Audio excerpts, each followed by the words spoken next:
The sight of the Gotham City villains t-shirt at the DC Comics boutique almost ruined Comicon for me. Part of the reason I go to the event, aside from being a confirmed geek, is to get away from writing about the depressing cast of characters at the top of British politics, and from thinking about the dreadful economic hole they're digging for us all. But to my dismay, there they all were on the garment. The faces of the Joker, the Penguin, Two-Face and the rest, they morphed into those of the contenders for the leadership of the Tory party, just as the pigs and the men merge into one at the end of George Orwell's Animal Farm. It was a scary moment, I can tell you. I had to seek refuge at the Universal stand, where a trail of the Jurassic World, Fallen Kingdom was showing on a big screen. Imagining a giant T-Rex gobbling them up made me feel a bit better. The trouble is, the idea kept nagging at me. I realized that the only way to purge it was to share it. So if you don't want to see the Joker's features merging into those of Boris Johnson the next time you read a Batman book, or watch the Caped Crusader on film, I suggest you look away now. PM has full confidence in Boris Johnson despite leaked Brexit attack like Mr. J. Johnson, see even the letter fits, is a clown who really isn't funny.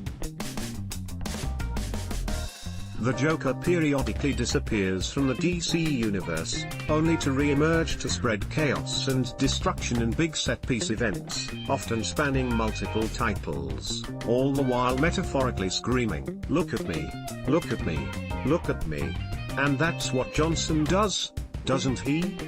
He flies overseas for a bit, and if we're lucky we get a period of relative calm when it's almost possible to forget about him. Then he returns and all hell breaks loose.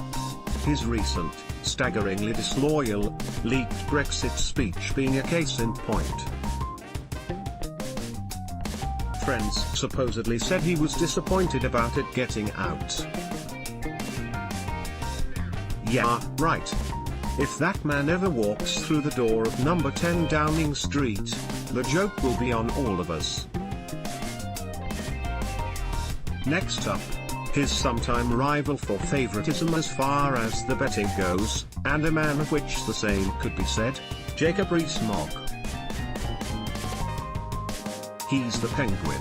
They are both fond of the elaborate dress favored by gentlemen, something their actions show that they are not. And they are both disciples at the Temple of Mammon. Before my learned friends haul me over the coals, no, I'm not suggesting Rees-Mogg shares Oswald Cobblepot's criminality. But the latter's lack of principle? Put it this way, Rees-Mogg makes a mint from a fund management company he founded with some of his Eton chums. He may have called for a tougher line on Vladimir Putin, but the Mail on Sunday recently revealed that Rees-Mogg's company invests in companies run by the Russian president's mates, but has reported almost nothing in UK companies that the Tory MP claims will thrive in the wake of his beloved Brexit. He had an explanation. He's no longer involved in the running of the thing, which is an emerging markets specialist that invests money on behalf of its clients. For me, that's Penguin-style sophistry, and it's not good enough for someone in public life, who ought to practice what they preach. The chairman of the Tory European Research Group has a quarter of the shares and so could clearly influence its business if he wanted to. We can but hope he doesn't get the chance to influence British policy from number 10.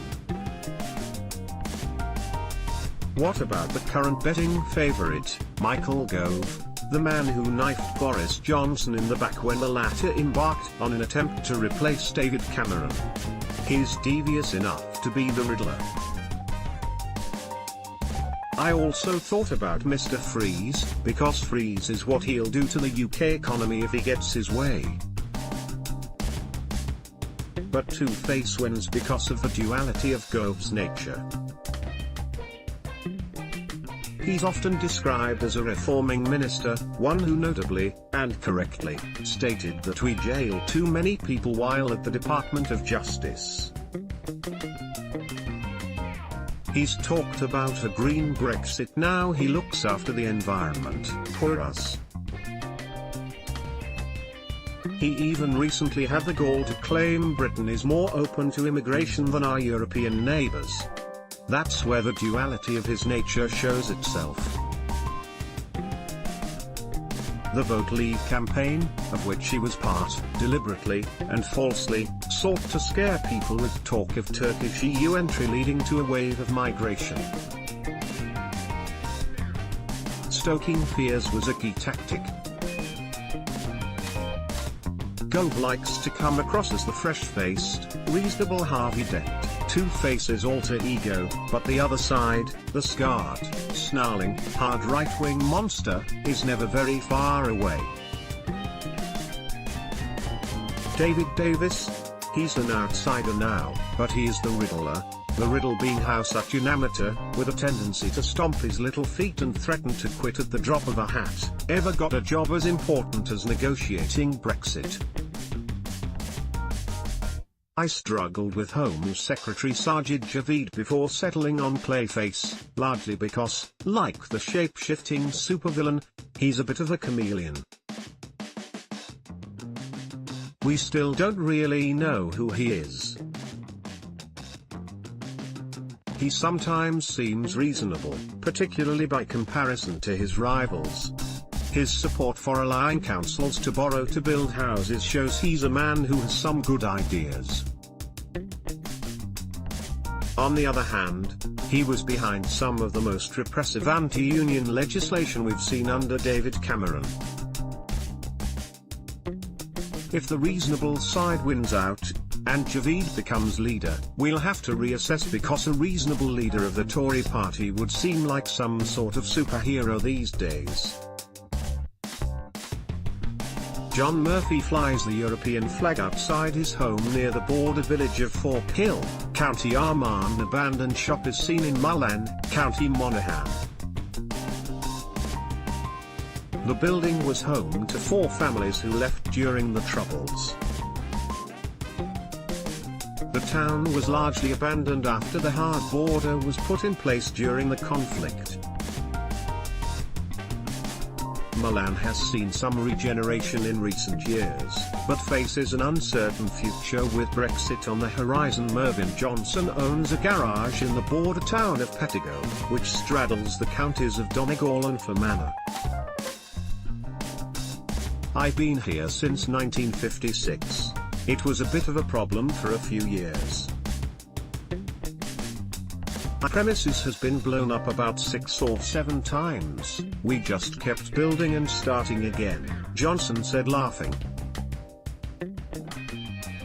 We just got used to it. The hard border, really, but now that it's gone, we wouldn't like it back again. Farmer Gordon Crockett's Coshquin farm straddles both Derry/Londonderry in the north and Donegal in the Republic. At the minute there is no real problem, you can cross the border as free as you want. We could cross it 6 or 8 times a day, said Crockett. If there was any sort of obstruction it would slow down our work every day. A defaced "Welcome to Northern Ireland" sign stands on the border in Middletown, County Armagh. Potter Brenda McGinn stands outside her Mullan, County Monaghan, studio, the former James Boyle and Shoe factory, which was the main employer in the area until it shut down due to the Troubles. When I came back, this would have been somewhere you would have driven through and have been quite sad. It was a decrepit-looking village, said McGinn, whose Busy Bee Ceramics is one of a handful of enterprises restoring life to the community. Now this is a revitalized, old hidden village Union flag. Colors painted on curbstones and bus stops along the border village of new buildings, County Derry/Londonderry. Grass reflected in Latone Lock, which is split by the border between Cavan and Fermanagh, seen from near Ballinacor, Northern Ireland. Donegal and David McClintock sits in the border cafe in the village of Muff, which straddles Donegal and Derry/Londonderry. An old Irish phone box stands alongside a bus stop in the border town of Glaslock, County Monaghan. Billboards are viewed from inside a disused customs hut in Carrickcarnan, County Down, on the border with County Louth in the Republic. Seamus McQuaid takes packages that locals on the Irish side of the border have delivered to his business, McQuaid Auto Parts, to save money on postal fees, near the County Fermanagh village of Newton Butler. I live in the south but the business is in the north, said McQuaid. I wholesale into the Republic of Ireland, so if there's duty, I'll have to set up a company 200 yards up the road to sell to my customers. I'll have to bring the same product in through Dublin instead of Belfast to disuse Great Northern Railway line and station that was for customs and excise on the border town of Glenfan, County Leitrim. Alice Mullen, from Monaghan in the Republic of Ireland, does her shopping at a former customs post on the border in Middletown, County Armagh. I'd be very worried if it was a hard border. I remember when people were divided. I would be very afraid of the threat to the peace process. It was a dreadful time to live through. Even to go to Mass on a Sunday, you'd have to go through checkpoints. It is terribly stressful, said Mullen. All those barricades and boundaries were pulled down. I see it as a huge big exercise of trust, and I do believe everyone breathed a sigh of relief. A bus stop and red post box stand in the border town of Jonesborough, County Armagh. As for the others, right now, they're mostly like those anonymous henchmen and women no supervillain can be without, snapping and clawing at each other in the hope of getting onto the next t-shirt alongside Catwoman, Killer Croc, Bane, and the rest of the motley crew.